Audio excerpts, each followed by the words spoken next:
I'm coming right now, honey, Paul Whitaker murmurs into his phone, his voice smooth but hollow as he checks his Rolex in the dim hospital corridor where his wife, Zuri Adeyemi, a brilliant black tech CEO, lies dying from a mysterious illness.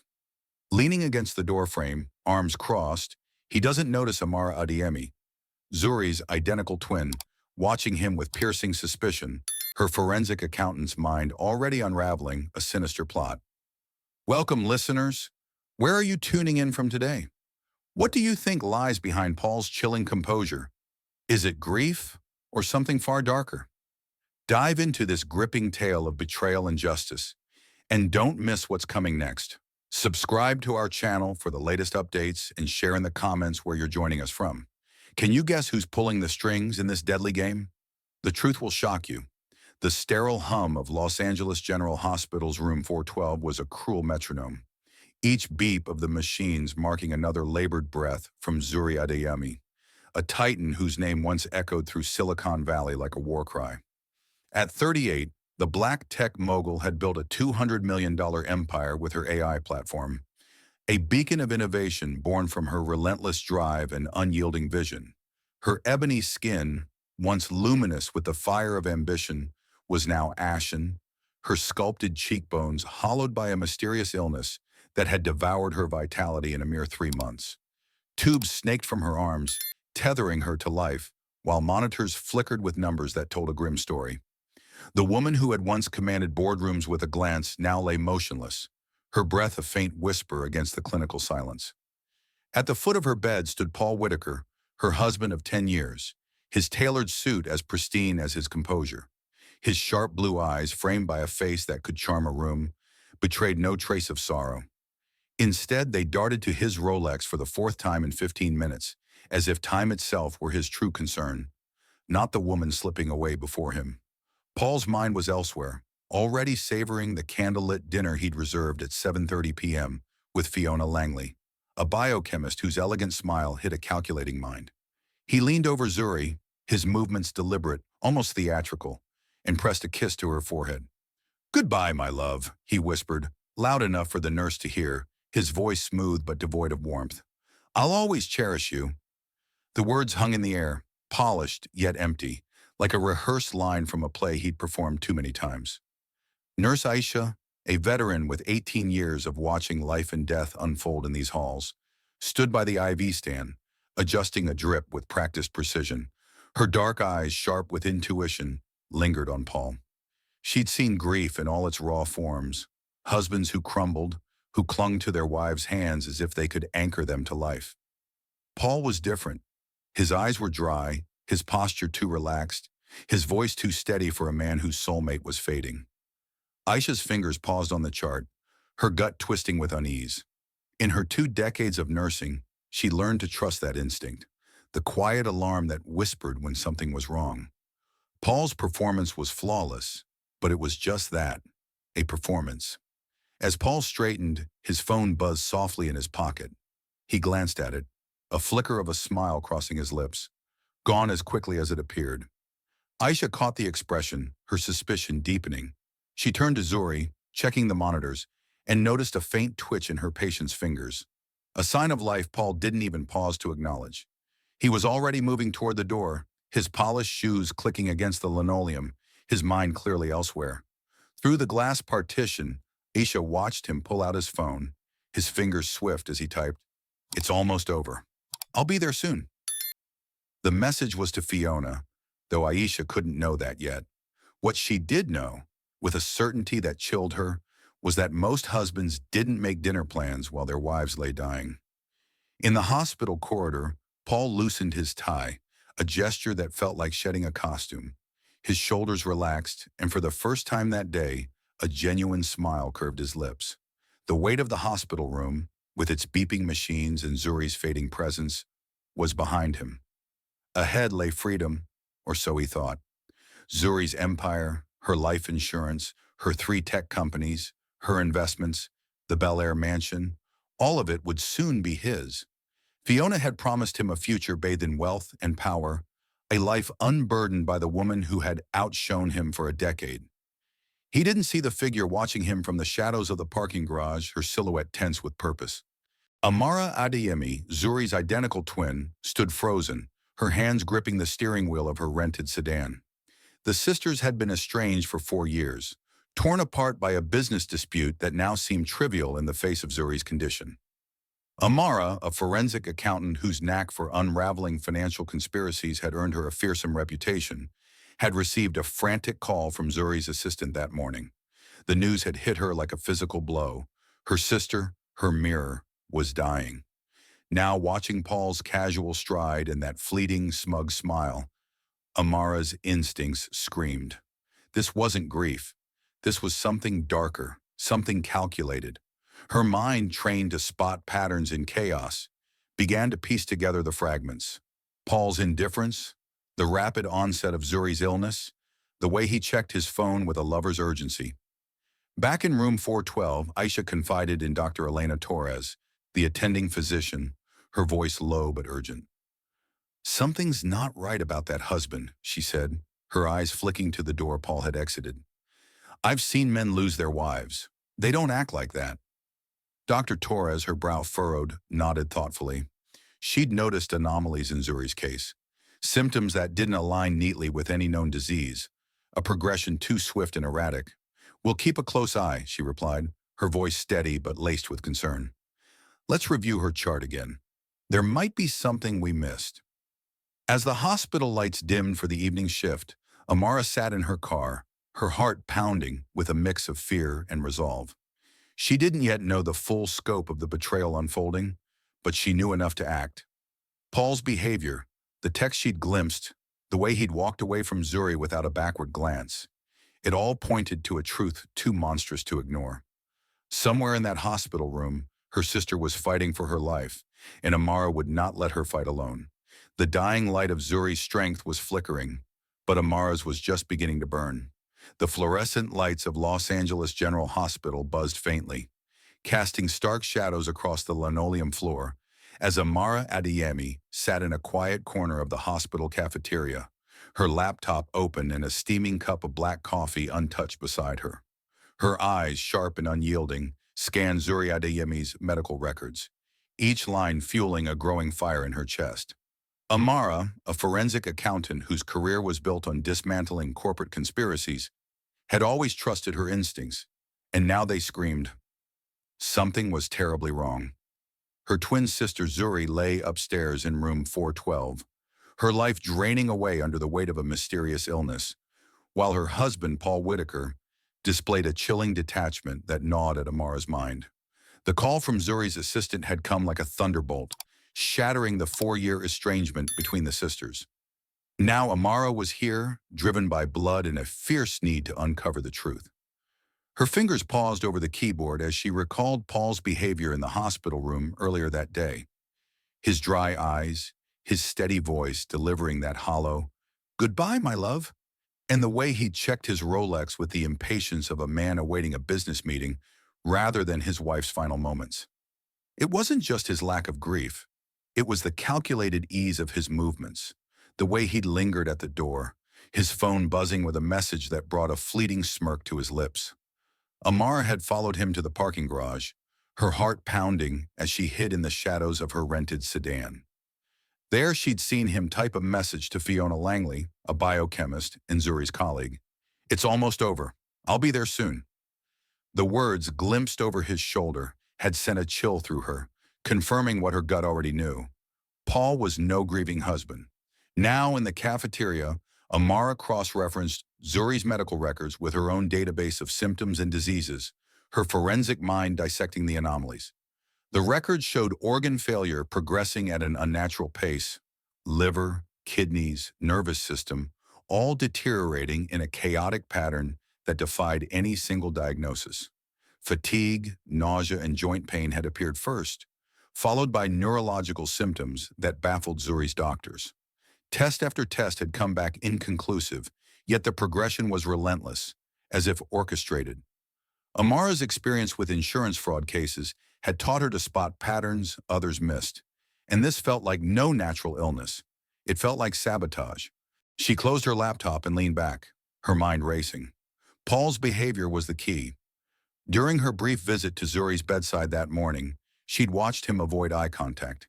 His responses to her questions about Zuri's condition, curt and evasive. The doctors are doing all they can, he'd said, his fingers twitching toward his phone as if it held his true allegiance. When Amara had pressed about recent business decisions, Zuri's empire was her life's work, Paul had deflected, muttering about routine matters and not wanting to stress her. His disinterest in Zuri's health was palpable, his focus split between his watch and his phone, as if counting down to something inevitable. Amara's thoughts were interrupted by a soft tap on her shoulder. Nurse Aisha, her face etched with concern, slid into the seat across from her. "I couldn't help overhearing you earlier, asking about Mrs. Adeyemi's records," Aisha said, her voice low. "I've been watching her husband, and I don't like what I see." Amara leaned forward, her pulse quickening. Aisha recounted Paul's behavior, the way he lingered just long enough to be seen, the absence of tears, the quick exit to make a phone call. "I've seen husbands break down, refuse to leave their wives' sides," Aisha said. "Mr. Whitaker, he's already gone, in his mind." Aisha's words were a spark to Amara's suspicions. She thanked the nurse and headed to the hospital's visitor lounge, her phone buzzing with a message from Zuri's assistant, who had sent additional files at Amara's request. These included recent emails between Paul and Fiona, cloaked in professional jargon but laced with an intimacy that set Amara's teeth on edge. One email mentioned a strategic partnership with Langley Biotech, Fiona's family company, but the details were vague, the tone too familiar. Amara's mind flashed to Fiona, elegant, poised, always lingering at Zuri's company events with a smile that never reached her eyes. Was she the darling Paul had texted? Determined to follow the trail, Amara drove to the hospital's parking garage, where she'd seen Paul earlier. The memory of his relaxed stride, his loosened tie, and that smug smile haunted her. She parked in a shadowed corner and waited, her eyes fixed on the hospital entrance. Hours passed, the night deepening, until Paul emerged, his phone pressed to his ear. "I'm on my way, darling," he said, his voice carrying faintly across the lot. Amara's blood ran cold. She started her car, keeping her distance as she tailed him through the city's neon-lit streets, her heart a drumbeat of dread and determination. Paul's destination was a sleek Italian restaurant downtown, its windows glowing with candlelight. Amara parked across the street, her binoculars revealing Paul greeting Fiona with a kiss that lingered too long for colleagues.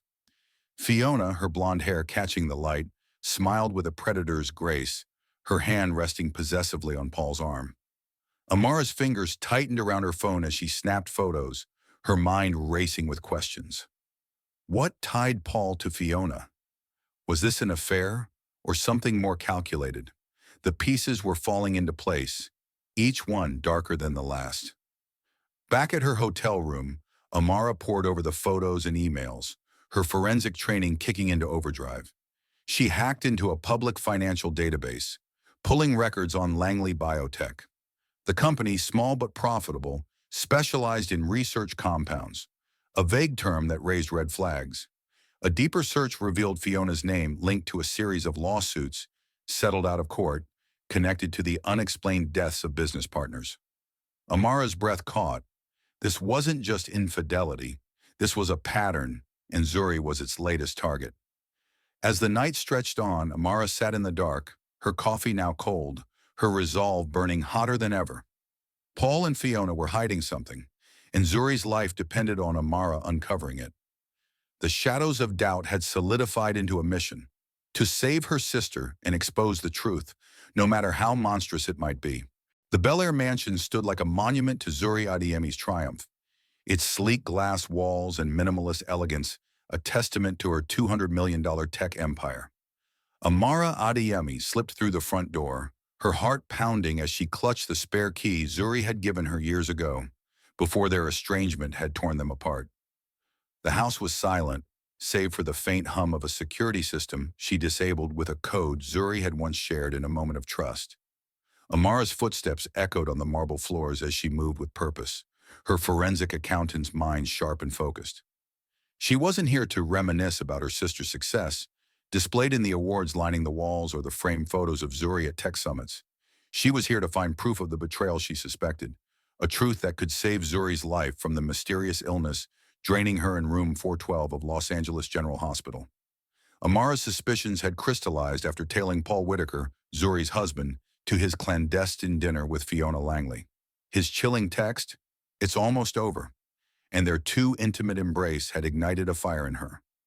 Paul's dry-eyed performance at Zuri's bedside, coupled with Fiona's predatory charm, pointed to something far darker than an affair. Amara's instincts, honed by years of unraveling corporate fraud, screamed that Zuri's illness was no accident. Now, in the stillness of the mansion, she sought the evidence to confirm it. She began in Paul's study, a room Zuri rarely entered, its mahogany desk and leather chair exuding a cold authority. Amara's fingers traced the shelves, searching for anything out of place. Her breath caught when she noticed a panel behind a row of books, slightly misaligned. With a gentle push, it clicked open, revealing a hidden compartment. Inside was a small vial of clear liquid, its label blank but ominous, nestled beside a stack of documents. Her pulse quickened as she donned gloves from her bag, careful not to contaminate evidence. The vial gleamed under the desk lamp, its contents unassuming yet sinister. Amara photographed it from every angle, her camera's shutter a soft whisper in the quiet room. The documents were a goldmine of betrayal. Insurance policies named Paul as Zuri's sole beneficiary, the ink still fresh on beneficiary changes dated weeks ago. Power of attorney forms bore Zuri's signature, but Amara's trained eye spotted the forgery immediately. The loops of the Z were too angular, a telltale sign of Paul's hand. Contracts redirected Zuri's company assets to a shell corporation, Langley Holdings, unmistakably tied to Fiona's family business, Langley Biotech. Each page was a dagger, proof of a calculated plan to strip Zuri of everything she'd built. Amara's hands trembled as she photographed each document, her anger tempered by the need to stay methodical. Her search led her to Zuri's home office, a sanctuary of creativity where her sister had coded her first app.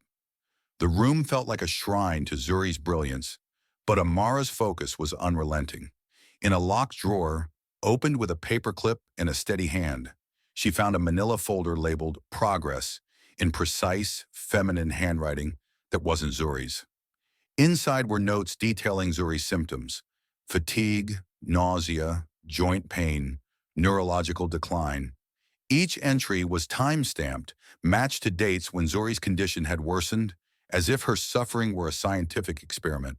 The handwriting, unmistakably Fiona's from the emails Amara had seen, cataloged doses of an unnamed compound, each correlating with Zuri's decline. Subject responding as expected, one note read, chilling Amara to her core. She photographed every page, her camera's lens capturing the cold precision of a murderer's mind. Back at the hospital, Amara met with Nurse Aisha in a quiet corner of the staff lounge, the fluorescent lights casting stark shadows on their faces. "I found something," Amara whispered, showing Aisha the photos on her phone. Aisha's eyes widened at the vial and documents, her nurse's intuition aligning with Amara's evidence. "This isn't right," Aisha said, her voice tight. "I've seen too many patients to believe this is natural." She promised to share the findings with Dr. Elena Torres, who had already begun to question Zuri's case. In her office, Dr. Torres pored over the photos, her brow furrowed. "These symptoms don't match any known disease," she said, her voice steady but grave. "I'm ordering an extended toxicology panel. If this is poison, we'll find it." Amara's heart raced as she left the hospital, the weight of her discoveries pressing against her. The vial, the forged documents, Fiona's chilling notes, they painted a picture of a conspiracy so brazen it defied belief.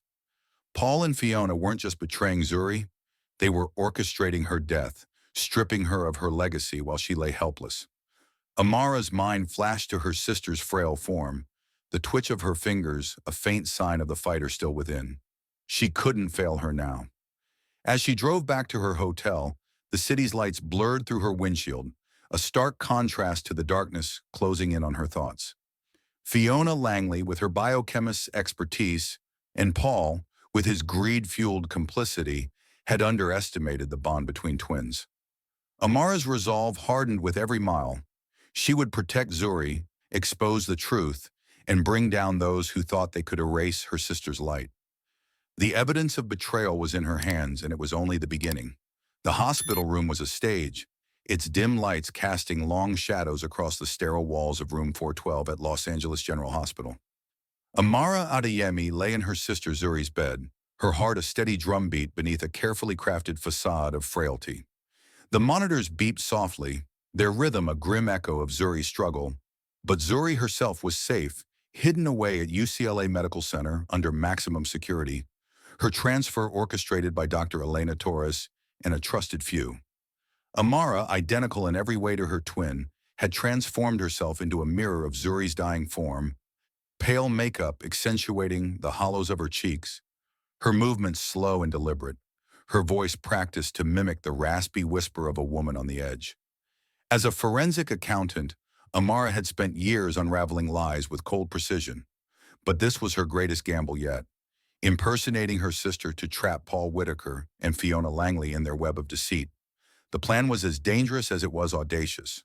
Amara had uncovered damning evidence: a vial of poison, forged documents, Fiona's chilling notes. But it wasn't enough for a conviction.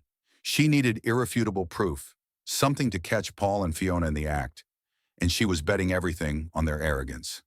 She had spent hours studying hospital security footage, memorizing Zuri's weakened gestures, the way her fingers trembled, the slow blink of her eyes against the light, the faint tilt of her head when she spoke. Amara had practiced in her hotel room, her reflection a haunting echo of her sister, until every movement was perfect. The makeup, applied with surgical care, recreated the pallor of Zuri's poisoned body, and a hospital gown concealed her strength. She was no longer Amara, she was Zuri, a fragile pawn in a deadly game.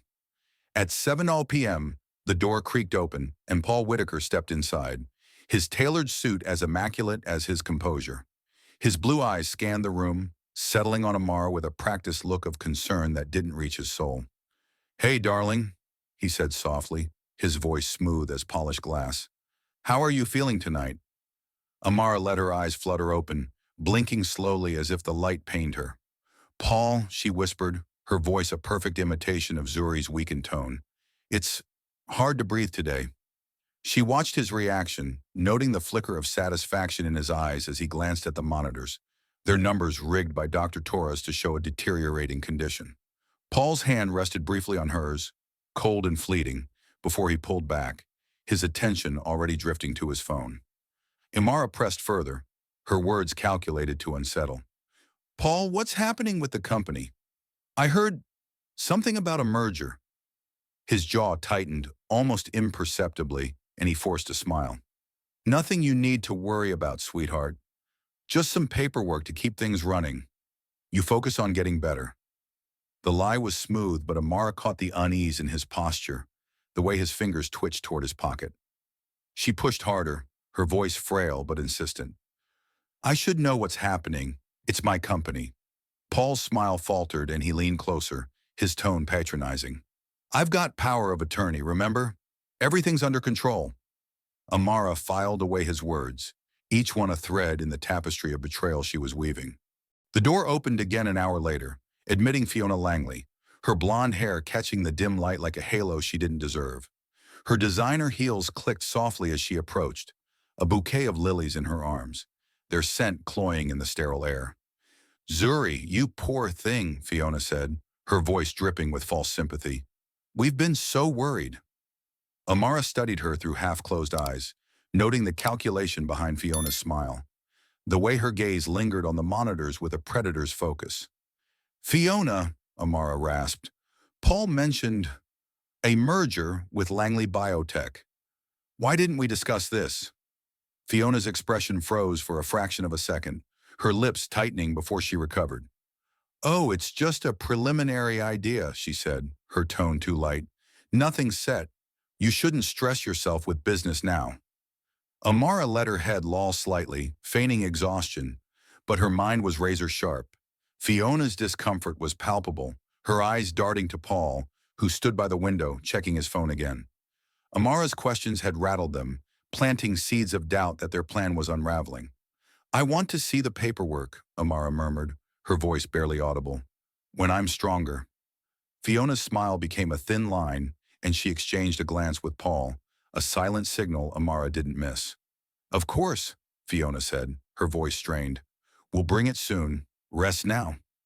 As Fiona leaned in to adjust the pillow, Amara caught a glimpse of something in her jacket pocket, a small, glinting syringe. Her heart raced, but she kept her expression vacant, her body limp. Outside, in a nondescript van parked across from the hospital, FBI agent Rachel Carter monitored the conversation through a hidden microphone Amara had agreed to wear. Amara had contacted Rachel, a trusted ally from past fraud cases, after uncovering Fiona's connection to Langley Biotech. Rachel's team was now tracking Paul and Fiona's movements, their surveillance a net tightening around the conspirators. Amara had briefed Rachel on the evidence, the vial, the forged documents, Fiona's notes, and the agent had agreed to her risky plan, though not without protest. You're playing with fire, Rachel had warned, but Amara's resolve was unshakable. She needed to provoke Paul and Fiona into revealing their intent, and this impersonation was her only chance. As Fiona and Paul left the room, their whispers carried through the microphone.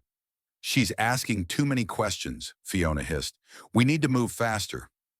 Paul's voice was tense. She's weaker than yesterday. It won't be long. Amara lay still, her breath shallow but her mind burned with purpose.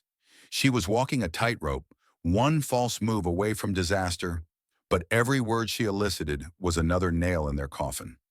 The hospital room, with its beeping machines and sterile walls, was no longer a place of despair. It was a battlefield, and Amara was armed with her sister's courage and her own relentless determination. The hotel room was a fortress of focus, its curtains drawn tight against the Los Angeles night, the only light emanating from Amara Adeyemi's laptop screen. Papers littered the desk, printouts of financial records, corporate filings, and cryptic emails, each a piece of the puzzle threatening her sister Zuri's life. Amara, still wired from her hospital impersonation of Zuri, sat hunched over her keyboard, her forensic accountant's mind slicing through layers of deception. The evidence she'd uncovered in Zuri's mansion, the vial of clear liquid, forged documents, Fiona Langley's meticulous notes, had confirmed a poisoning plot, but Amara needed more. She needed to expose the full scope of Paul Whitaker and Fiona's treachery, to prove they weren't just betraying Zuri, but orchestrating a far-reaching criminal enterprise. Her fingers flew across the keys, her eyes burning with a relentless determination to save her twin and bring down the predators circling her.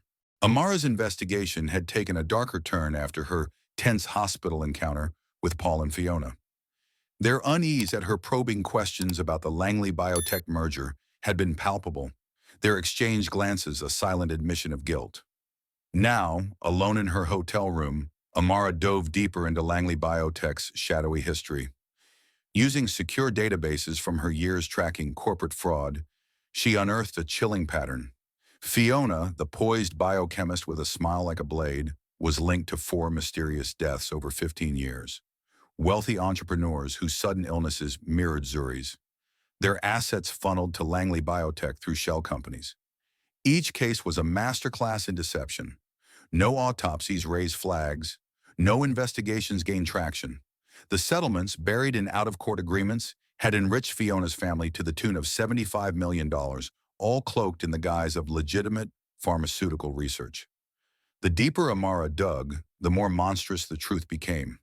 Langley Biotech, ostensibly a small firm specializing in research compounds, was a front for a murder-for-profit scheme spanning 2 decades. Fiona's father, Dr. Malcolm Langley, a reclusive chemist, had developed untraceable neurotoxins, their effects disguised as rare diseases. Amara found fragmented records of payments to hospital staff and coroners, suggesting a network of complicity that ensured clean death certificates. Fiona's role was clear. She infiltrated the lives of targets like Zuri, leveraging her charm and scientific expertise to orchestrate their demise.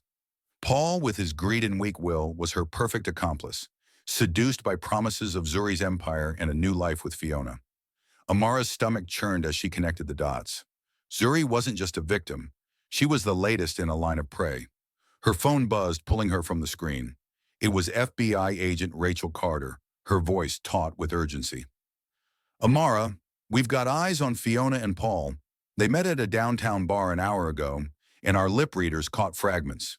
They're nervous, talking about speeding things up. You've got them rattled. Amara's heart raced. Her hospital performance posing as Zuri had worked. Her questions about the merger had hit a nerve. What else? She asked, her voice steady despite the adrenaline. Rachel hesitated. Fiona mentioned a backup plan. We're digging, but you need to be careful. These aren't amateurs. Amara nodded, though Rachel couldn't see her. I'm sending you everything I've found, she said, uploading her research on Langley Biotech's history and the suspicious deaths. Back at the hospital, Dr. Elena Torres called with a breakthrough. The toxicology panel is back, she said, her voice grim. Zuri's blood shows traces of a synthetic neurotoxin, X19. It's not in any medical database. Someone engineered it to mimic autoimmune disorders while shutting down organs. It's a miracle she's still alive. Amara's breath caught, the confirmation both a relief and a horror. The vial from Paul's study was the key, and Fiona's expertise as a biochemist tied her directly to its creation. Can you treat her? Amara asked, her voice tight. We're working on it, Torres replied. I've got a specialist at UCLA formulating an antidote. But Amara, this was deliberate. Someone wanted her dead. Amara's mind raced as she pieced together the conspiracy scale. Fiona hadn't just targeted Zuri. She was the architect of a system that preyed on the wealthy, using their trust and vulnerabilities against them. Paul was no mastermind.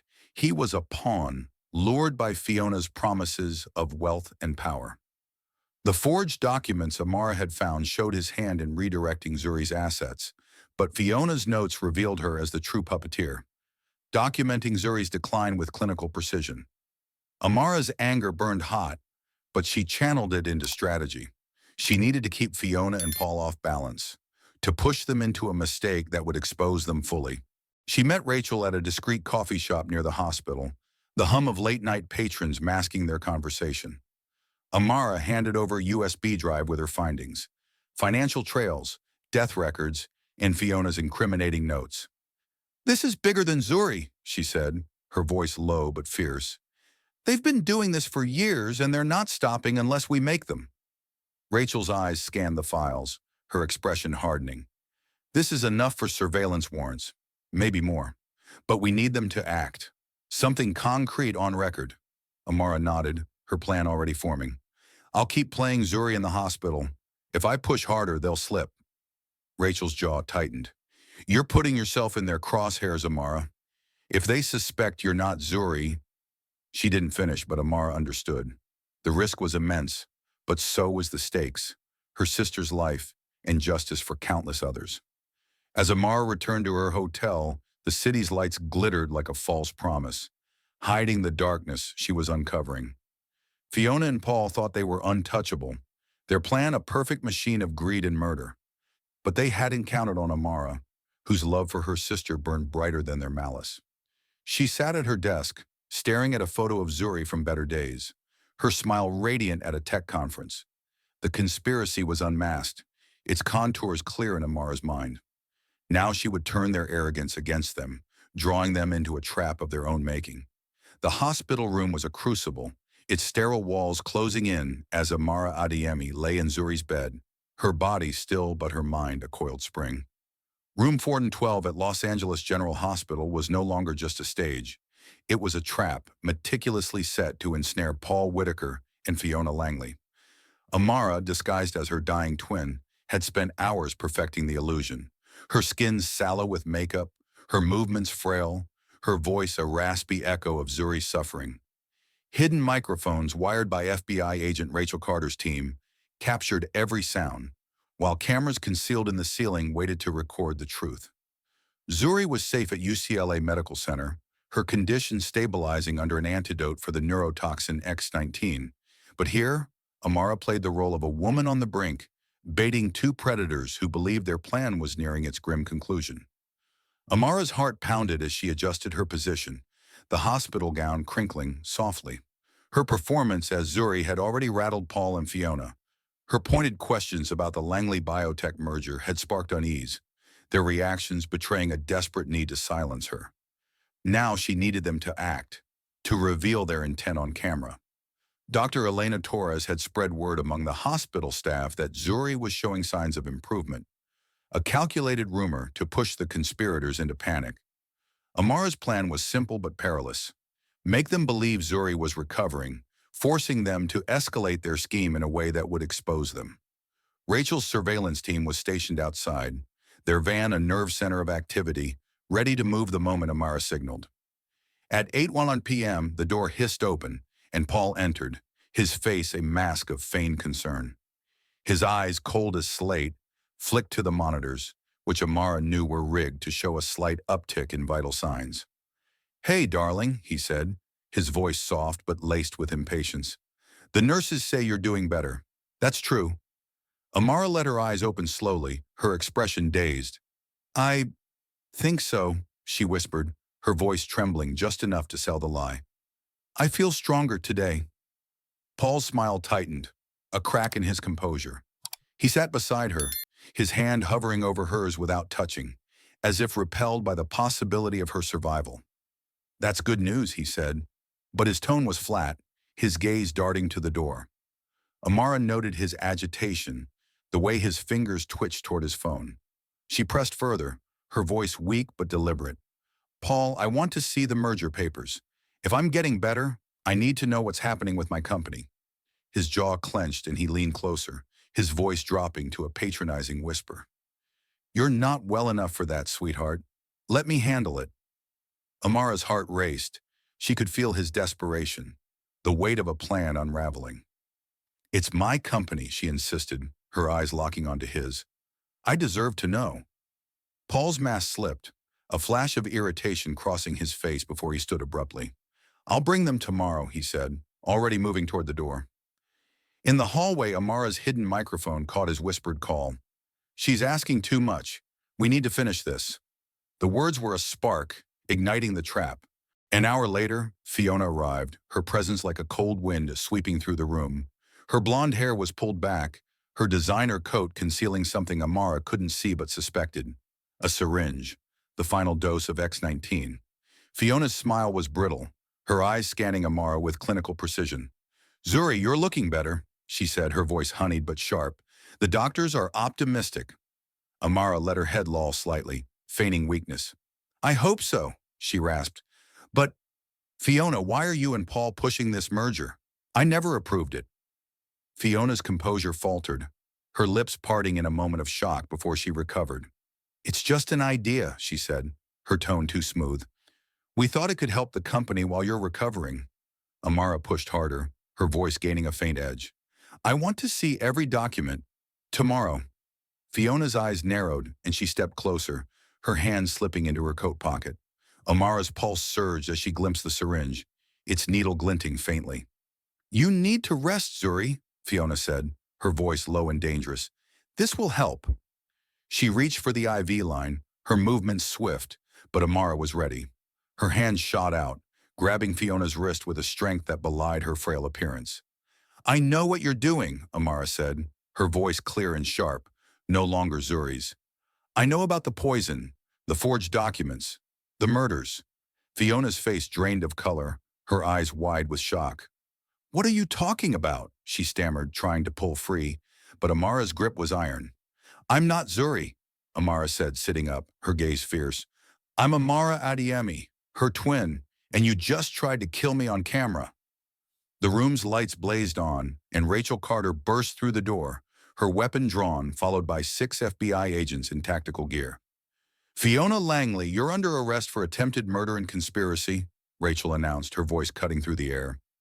Fiona dropped the syringe, its clatter echoing as her composure shattered. Paul, alerted by the commotion, rushed in, only to freeze at the sight of the agents. "What's going on?" he demanded, his voice trembling. Amara stood, shedding the hospital gown to reveal her strength. "Hello, Paul," she said coldly. "You're under arrest for trying to murder my sister." The agents moved swiftly, cuffing Fiona and Paul as they stammered protests. Rachel's team had recorded every word, every gesture, the syringe a damning piece of evidence. Outside, additional units were already en route to Langley Biotech, where raids would uncover files linking Fiona to 18 murders. Amara stood in the center of the room, her breath steady despite the adrenaline coursing through her. The trap had sprung, and the predators were caught, their arrogance, their downfall. She thought of Zuri, fighting for her life at UCLA, and felt a surge of hope. The fight wasn't over, but the truth was out, and justice was closing in. The air in the UCLA Medical Center was thick with the antiseptic scent of hope as Amara Adeyemi stepped into Zuri's private room, her heart swelling at the sight of her twin. Zuri, no longer tethered to the brink of death, sat upright in her bed, her ebony skin regaining a faint glow under the care of Dr. Michael Chen, a toxicologist whose antidote had neutralized the neurotoxin X-19. Her eyes, once dulled by poison, sparkled with the fire Amara remembered from their childhood, a silent promise of the fight still within her. The sisters embraced, their 4-year estrangement dissolved in the crucible of survival. Amara's daring impersonation had exposed Paul Whitaker and Fiona Langley's murderous plot. And now, with the FBI's net tightening around Langley Biotech, the path to justice was clear. But for Zuri and Amara, this was not just about retribution. It was about rebuilding a life nearly stolen. Outside the hospital, the world buzzed with the fallout of the arrests.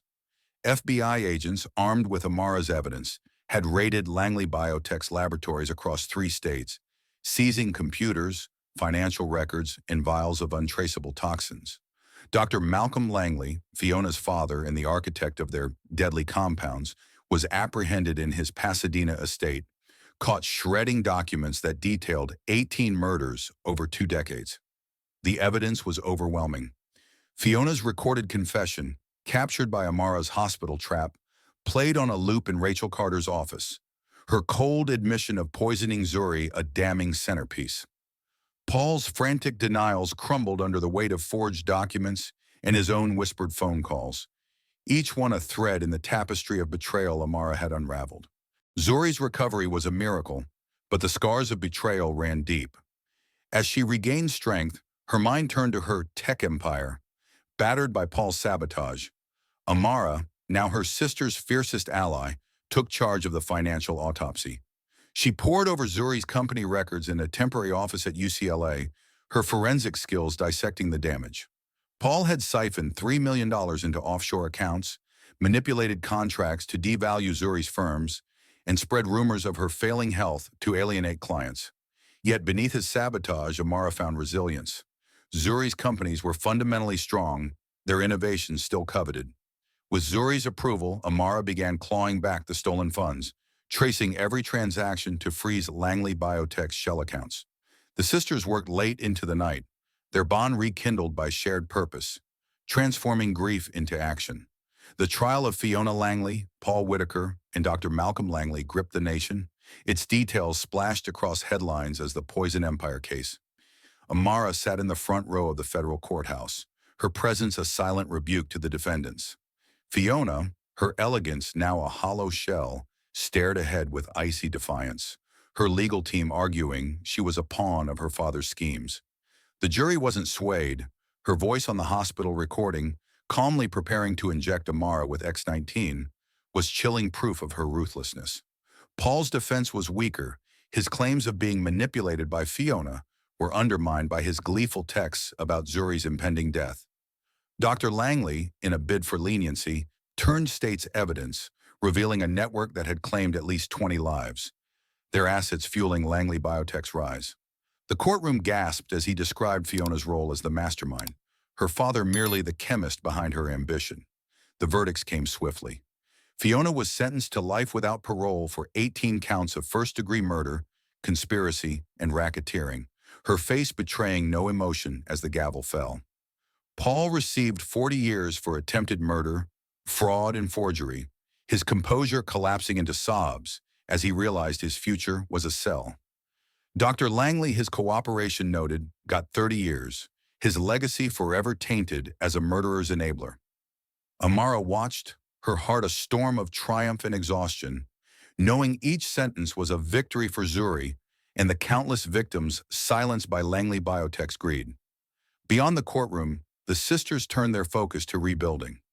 Zuri, now walking with a cane but radiating determination, returned to her company's headquarters, greeted by employees whose loyalty had weathered Paul's sabotage.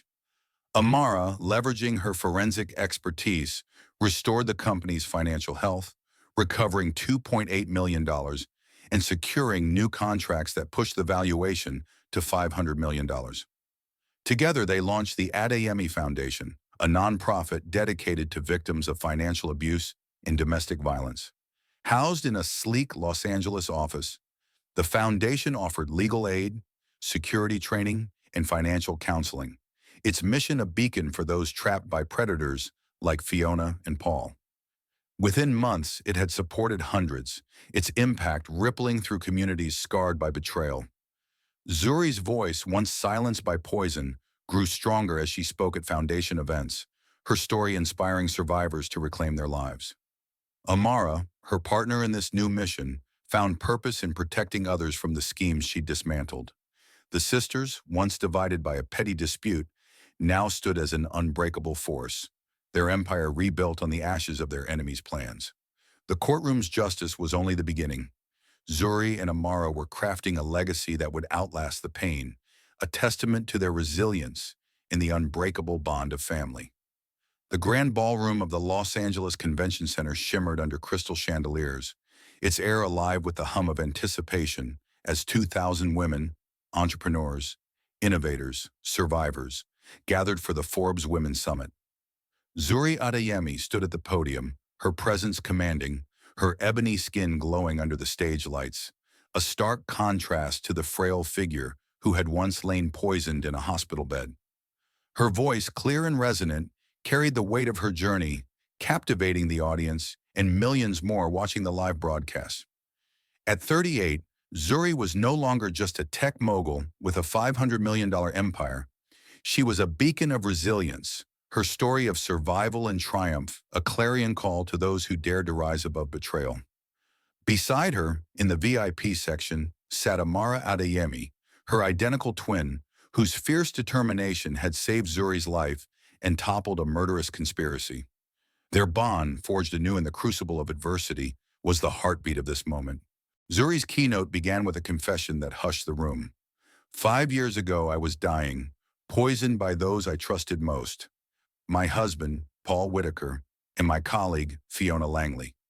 They thought they could steal my life, my work, my legacy. Her words were steady, but the fire in her eyes spoke of a woman who had clawed her way back from the abyss. She recounted the betrayal briefly, not to dwell on pain, but to highlight what followed. A rebirth.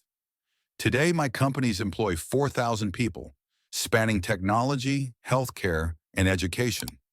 My foundation has empowered 12,000 victims of financial abuse and domestic violence to reclaim their lives.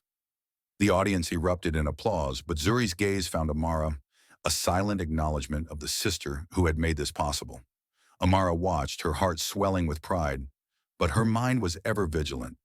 As the Adeyemi Foundation's chief strategist, she had transformed their mission into a juggernaut, operating in 15 states with programs for legal aid, security training, and financial recovery. Her work with the FBI, as a consultant on white-collar crime, had dismantled 7 similar murder-for-profit schemes, saving an estimated 50 lives. The Foundation's latest initiative, a medical training program to detect poisoning cases, was already in 300 hospitals, catching 15 attempted murders in its first year. Amara's inbox overflowed with letters from survivors, each one a testament to the ripple effect of her courage. Yet as she sat in the ballroom, her thoughts drifted to the letters she never answered. Those from Fiona Langley, now serving life in a maximum security prison, pleading for forgiveness or leniency. Amara's silence was her ultimate victory, rendering Fiona irrelevant. Zuri's speech turned to the personal, her voice softening. The greatest gift my betrayers gave me was clarity. They thought they'd leave me broken, but they showed me what matters: family, purpose, and the power to protect others. She gestured toward Amara, then to Dr. Michael Chen, seated beside her sister, the toxicologist who had saved her life and now held her heart. Their engagement, announced quietly months ago, was a symbol of Zuri's new beginning, built on trust and mutual respect. Michael's warm smile met hers, a quiet promise in a room full of noise. The audience, sensing the depth of her transformation, rose in a standing ovation, their applause a thunderous affirmation of her strength. Backstage, as Zuri stepped off the podium, she was swarmed by women sharing their own stories of survival, tales of abusive partners, financial ruin, and hard-won victories. Each conversation fueled her resolve, reminding her why the Adiemi Foundation mattered. Amara joined her, their arms linking instinctively, a twin's unspoken language. "You were incredible," Amara said, her voice thick with emotion. Zuri smiled, squeezing her hand. "We did this together." Their empire, now spanning 7 companies and a non-profit that rivaled the best in the nation, was a testament to their shared vision. Zuri's net worth had soared to $75 million, but her true wealth lay in the lives they'd touched, the predators they'd stopped. Later, at the summit's gala dinner, Zuri and Amara sat at the head table, surrounded by titans of industry. The conversation sparkled, but Amara noticed Zuri checking her phone, a faint smile playing on her lips. "What is it?" Amara asked quietly. Zuri leaned in, her voice low. "Rachel just texted. Paul's latest parole hearing was denied. He's still claiming he was manipulated, but the board saw through it." Amara's lips curved in satisfaction. Paul, serving a 40-year sentence, was a ghost of the man who'd once betrayed Zuri, his prison letters filled with self-pity, ignored by both sisters. Fiona, too, was a fading shadow, her emotional breakdown after Zuri's speech reported by the warden, a final crack in her icy facade. As the gala wound down, Zuri and Amara stepped onto the terrace, the city skyline glittering below. "What's next for us?" Amara asked, her voice light but curious. Zuri's eyes gleamed with ambition. "We expand the foundation, more scholarships, more training programs, and maybe a new AI venture to predict financial fraud before it starts." Amara laughed, recognizing the spark that had built Zuri's empire. "You're unstoppable," she said. Zuri's gaze softened. "We're unstoppable. You saved me, Amara. Now we're saving others." The night air carried a sense of completion, but also of beginnings. Zuri's engagement to Michael, Amara's FBI work, and the Foundation's growth, all were threads in a tapestry of triumph. Paul and Fiona had tried to erase Zuri, to steal her legacy, but they'd only forged a stronger woman, a fiercer sisterhood. The true victory wasn't their imprisonment.